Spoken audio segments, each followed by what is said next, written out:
Assalamualaikum warahmatullahi wabarakatuh. Alhamdulillah al-qail fi kitabihil karim. A'udzu billahi minasyaitonir rajim. Bismillahirrahmanirrahim.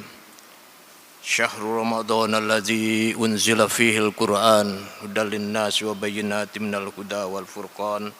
Al-ayah. Asyhadu an la ilaha illallah wahdahu la syarikalah wa asyhadu anna Muhammadan abduhu wa rasuluhu la nabiyya ba'dah.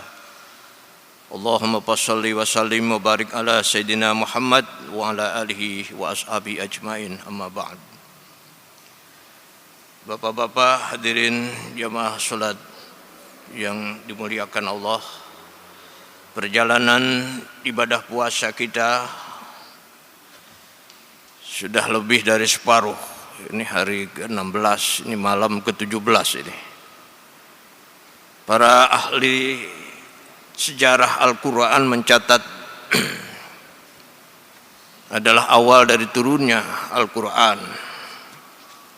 Dalam berbagai literatur kita temukan teori tentang turunnya Quran di Lauhil Mahfuz. Dari Lauhil Mahfuz turun ke langit dunia atau Baitul Izzah, itu sekaligus turun. Dari Baitul Izzah baru turun ke bumi dalam waktu kurang lebih 23 tahun, 13 tahun selama di Mekah dan 10 tahun selama di Madinah. Berbagai peringatan nuzul Quran sudah diadakan dan insyaallah saya lihat hari ini sudah persiapan di sini. Dalam kesempatan singkat ini, saya ingin mengajak kita untuk melihat apa sebenarnya pesan Al-Quran untuk kita. Secara singkat, pesan Al-Quran meminta kita agar menjadi orang yang berguna, yang bermanfaat, yang bernilai, baik untuk diri sendiri, untuk keluarga, untuk masyarakat, bangsa, bahkan untuk dunia. Hal ini dimaksudkan agar kehidupan kita tidak sia-sia dan kita tidak menyesal di akhirat nanti karena kita tidak memberi manfaat bagi kehidupan kita. Di dalam hadis sering kita baca sebaik-baiknya manusia adalah yang memberi manfaat. Khairun nas anfa'uhum linnas. Dalam hadis lain diriwayatkan oleh Imam Ahmad, disebutkan lagi orang yang baik itu yang usianya panjang dan amalnya juga banyak. Khairun nas man tola umruhu wa hasuna amaluhu. Nah, pertanyaannya bagaimana untuk mewujudkan satu kehidupan yang bermakna? Paling tidak ada 4. Yang pertama, kita melaksanakan misi ar-ra'iyah kita, misi kepemimpinan kita. Quran kadang-kadang mengenalkan istilah al-imamiyah seperti yang digunakan oleh Nabi Ibrahim, ya, waj'alna lil muttaqina imaman. Ada kata imam, ada kata sultan, ada kata al-mulkiyah, ada kata ar-raisiyah, dan ada khalifah seperti pada Nabi Adam alaihissalam. Dan akan kita lihat adalah ar-ra'iyah Nabi Muhammad SAW, dan salah satu hadisnya mengatakan kullukum ra'in, kita semua adalah pemimpin, wa kullukum mas'ulun an ra'iyatihi, dan setiap kita akan ditanya oleh Allah tentang kepemimpinan kita. Nah, Rasulullah sendiri menggambarkan ar-ra'iyah itu ibarat pengembala. Saya pemimpin itu ibarat pengembala. Coba bayangkan kalau pengembala, di sana ada hewan ternak yang menjadi tanggung jawab si pengembala, maka si pengembala harus pertama adalah menyediakan tempat bagi si gembalanya itu, ya, hewan yang digembalanya itu adalah rumput yang hijau, air yang jernih, sehingga dia bisa menemukan apa kebutuhannya itu, sehingga hewan ternaknya jadi gemuk dan dia bisa dagingnya, kemudian air susunya dan sebagainya. Ini yang disebut sebagai fungsi fact finding. menemukan itu, menyediakan apa yang dibutuhkan oleh hewan gembalanya. Yang kedua adalah fungsi directing, ada fact finding, fungsi directing, berikan dia akses ke tempat itu. Yang ketiga adalah fungsi controlling, ketika ada di situ diawasi dia, jangan-jangan nanti mungkin jatuh ke jurang atau dia memakan rumput di luar itu. Yang keempat adalah fungsi inspiring. Jadi ketika mungkin lihat gembalanya ini aku ada kelihatan kurus, nggak nafsu makan, dicek kenapa, mungkin sakit dan seterusnya. Ini fungsi, lalu kemudian diberikan petunjuk-petunjuk, ya, cara-cara untuk dia bangkit lagi, fungsi inspiring, lalu kemudian fungsi controlling, fungsi evaluating. Ini dengan begitu maka fungsi ar-ra'iyah berarti telah dilaksanakan. Lalu kita lihat Nabi Adam alaihissalam menggunakan fungsi oleh Allah, kata al-khalifah, inni ja'ilun fil ardi khalifah. Dan Nabi Adam kita baca dalam Al-Quran Al-Baqarah 26 dan seterusnya, itu transit dulu di surga sebelum dia turun ke bumi, ya. Dia bersama istrinya tinggal di surga. Inni ja'ilun fil ardi khalifah, dia tinggal dulu di surga. Nah, apa makna dia tinggal di surga? Dalam tafsir Al-Misbah yang ditulis oleh Prof. Quraish Shihab pada jilid terakhir itu ada disebutkan ini ada misi agar apa yang dilakukan oleh Nabi Adam selama memimpin kekhalifahannya itu, dia adalah mewujudkan bayang-bayang surga di muka bumi. Jadi semacam ada melakukan benchmarking, ada model. Nah, kita kan sering melakukan studi banding untuk benchmarking. Kita ingin membangun apa, melihat dulu apa yang pernah dicapai oleh bangsa-bangsa sudah maju, lalu di situ akan menjadi model. Nah, dengan begitu maka dia akan bisa melaksanakan fungsi ar-ra'iyahnya, fungsi al-khalifahnya tadi, dan memberi manfaat. Dan inilah yang kemudian disebut sebagai ar-ra'iyah, kepemimpinan yang efektif, kepemimpinan yang dapat dirasakan.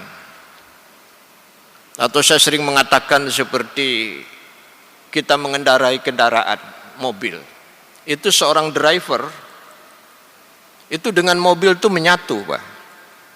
Menyatu. Seperti itulah. Nah, kalau kita sedang menyetir, itu kita dengan mobil menyatu. Tetapi si penumpang belum tentu menyatu. Karena itu ketika menurut kita ini bagus, kadang-kadang penumpang tidak. Ini yang kita sebut sebagai pemimpinan yang efektif.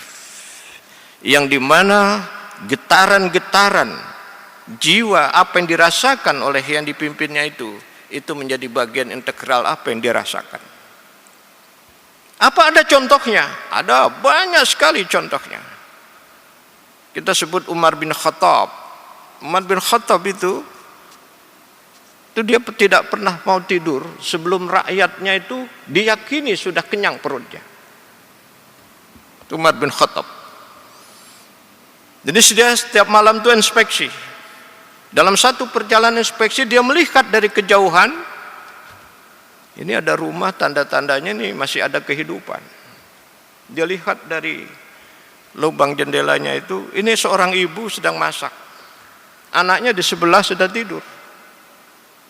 Lalu lama sekali ini masak, akhirnya digetuk pintunya ibu. Assalamualaikum ibu, apa ya ibu masak kok dari tadi saya lihat tidak matang-matang. Dengan bercucuran air mata ibu mengatakan, yang saya masak ini batu. Kenapa batu? Enggak punya. Gandum enggak punya ini. Ketika anak saya nanya, "Ma, ini udah matang belum?" Akhirnya dia nanya terus, ketiduran, capek. Apa Umar bin Khattab bergetar hatinya.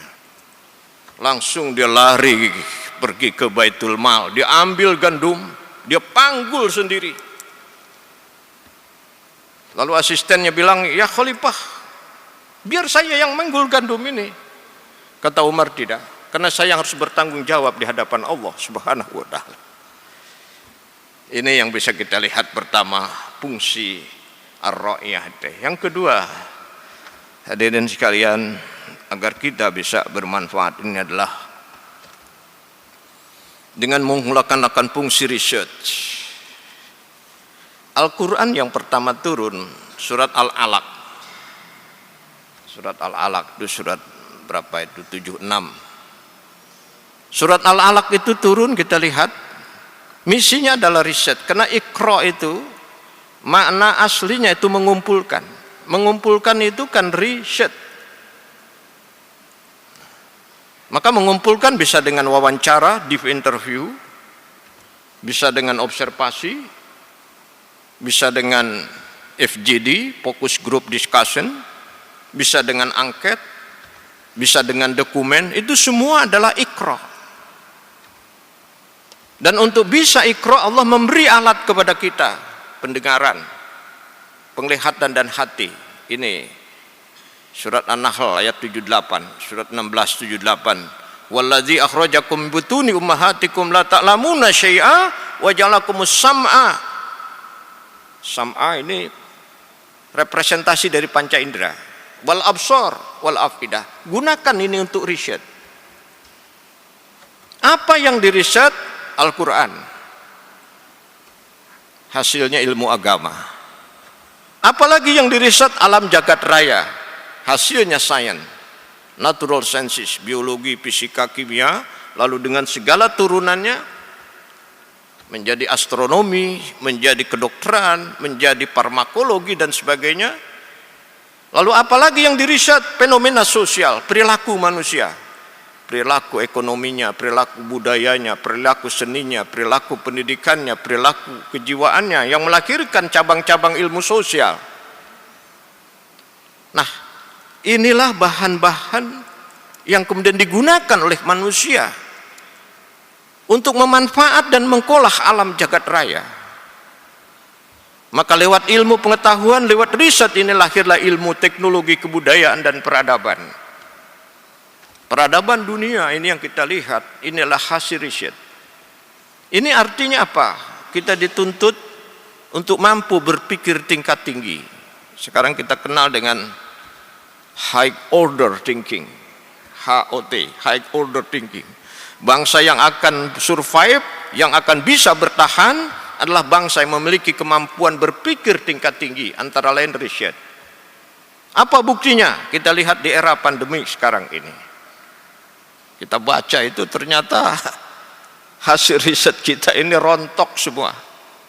Kita belum menemukan satu, baru dengan begitu dikejar untuk menemukan riset apa? Vaksin. Riset yang harusnya 3 tahun dipercepat. Bagaimana 6 bulan bisa selesai? Wah, kemudian Cina, Inggris, Soviet, Amerika, India, Korea terus bangun riset. Dan dengan riset itu dia bisa memberi manfaat, antara lain untuk penanggulangan wabah COVID-19 ini. Jelas sekali. Walaupun kita baca India ya, dia punya vaksin risetnya, tapi kena protokol kesehatannya itu jadi meningkat lagi. Tulisan hari ini di surat kabar mengingatkan kita agar yang sudah kita usahakan dengan susah payah ini menurunkan penularan ini, itu jangan sampai rusak lagi. Nah, jadi yang kedua adalah riset. Yang ketiga, Bapak-bapak yang saya hormati, adalah dengan melaksanakan fungsi rahmatan lil alamin. Surat Al-Anbiya ya, ayat 107. Wa ma arsalnaka illa rahmatan lil alamin. Nah, rahmat ini apa sebenarnya? Rahmat ini adalah kasih sayang yang tidak mengukur seseorang dari peran atau jasanya. Jadi adalah pemberian yang melampaui dari perannya. Di dalam hadis-hadis kita baca, bahwa kita nanti bisa masuk surga itu bukan dengan amal kita, Pak. Amal yang kita kerjakan ini hanya sebagai keyword, kunci untuk membeli rahmat Allah. Tapi totalitas dari ibadah kita sendiri untuk masuk ke surga itu enggak cukup. Surga itu selamanya. Amal kita coba seberapa? Rahmat ini yang kita beli.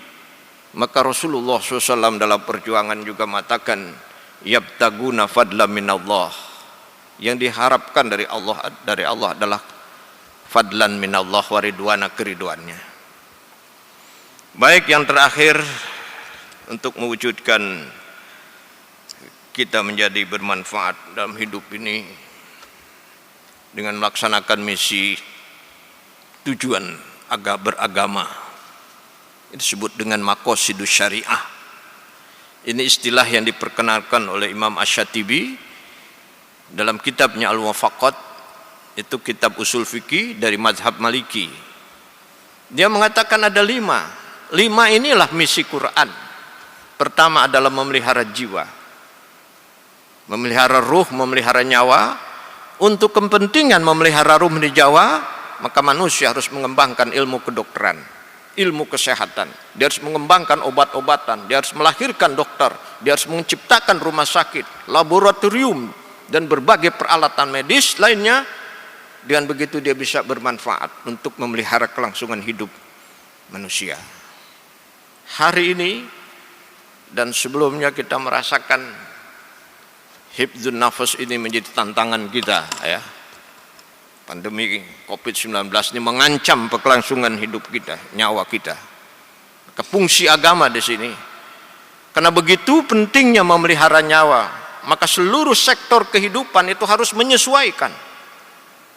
Harus menyesuaikan semuanya, termasuk beribadah. Kita sholat harus ngambil jarak, harus pakai masker, dan seterusnya. Yang kedua adalah memelihara akal. Di sini ilmu pengetahuan harus dikembangkan, lembaga pendidikan, infrastrukturnya, kelembagaannya, perpustakaannya, laboratoriumnya, tenaga gurunya, dan sebagainya, dalam rangka memelihara akal. Yang ketiga adalah memelihara agama. Itu juga sama. Diperlukan lembaga pendidikan, kementerian agama, pesantren, madrasah, buku-buku, kegiatan masjid, dan ini dalam rangka memelihara agama. Yang keempat adalah memelihara harta. Maka pengembangan sektor pertanian, perindustrian, perdagangan, perikanan harus dikembangkan. Dan yang terakhir adalah memelihara keturunan, hifdzun nasl, dengan mengembangkan keluarga yang sakinah mawaddah sebagai dasar bagi pembentukan masyarakat bangsa yang sakinah.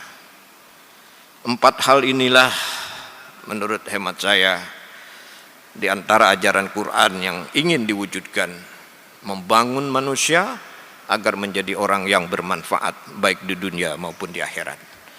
Demikian kultum hari ini, mudah-mudahan Allah memberi taufik hidayah bagi kita untuk dapat mengamalkannya, dan mohon maaf jika ada yang kurang berkenan. Wabillahi taufiq wal hidayah. Wassalamualaikum warahmatullahi wabarakatuh.